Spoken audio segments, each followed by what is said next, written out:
Bonsoir à tous, bienvenue. Vous suivez le 18h sur RTI 1. L'Agence française de développement et la Côte d'Ivoire ont signé un partenariat pour 2 accords de financement.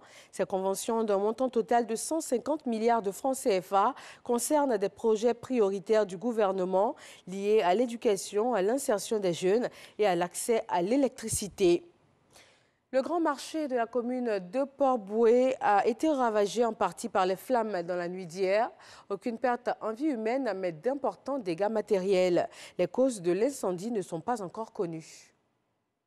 J'étais couché à la maison, il y a un ami qui m'a appelé au téléphone à 3 h du matin. Il me dit non, votre coin au marché est en train de prendre feu. À 3 h du matin, j'ai pris la route, en courant même sorti au goudron. Quand on est venu, il y a un magasin qui avait déjà pris feu, il y avait une bouteille de gaz dedans. Mais le fait qu'on va éteindre, le feu, la bouteille s'est explosée. On prenait les seaux pour éteindre le feu. Le feu a ravagé une vingtaine de magasins au grand marché de Port-Bouët, faisant des dégâts matériels mais aucune perte en vie humaine. Pour l'heure, l'origine de l'incendie n'est pas déterminée. Les témoins émettent tout de même des hypothèses. Après le constat des gens parlaient, c'est les 4 coupures de courant. Le courant s'est coupé 4 fois. Ça a tenu en allumage du courant maintenant que le marché a pris feu. Il y avait une coupure d'électricité à 22 h et puis l'électricité est venue aux environs de 3 h. Donc on ne sait pas si c'est la venue de l'électricité qui a créé ce court-circuit ou on ne sait pas encore si ce sont des actes de vandalisme. Le feu est maîtrisé par les sapeurs-pompiers militaires et les personnes de bonne volonté. Ce sont plus de 40 mètres carrés partis en fumée. Les victimes, elles, appellent à l'aide. Des balles, des pantalons, les habits des femmes, ils vendent tout ici. Je suis venu, j'ai trouvé que ma marchandise a tout brûlé. Des vêtements, des chaussures et tout, des costumes même. J'ai tout perdu.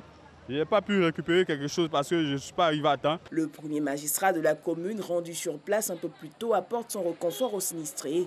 Des évaluations sont en cours pour estimer la valeur et l'étendue des dégâts. Nous avons fait le recensement des propriétaires des magasins et le recensement effectivement des magasins. Et en plus de ça, nous avons circonscrit la zone et nous avons lancé une enquête pour comprendre un peu ce qui a causé cela. En juin 2019, une partie du marché central de Port-Bouët avait été incendiée. Plusieurs magasins réduits en cendres, faisant des dégâts, toujours sans perte en vie humaine. La paix et la cohésion sociale en première ligne du message que l'inspecteur d'État transmet aux populations du Moronou. Awandoli Théophile y est en mission de sensibilisation. Il a rencontré les guides religieux et les chefs traditionnels. Cette région du centre ayant connu des tensions lors de la présidentielle d'octobre dernier avec à la clé 10 morts et plusieurs blessés. Le FESPACO 2021 n'aura pas lieu du 27 février au 6 mars prochain comme prévu. En raison de la Covid-19, les autorités du Burkina Faso ont annoncé le report de ce rendez-vous du cinéma africain.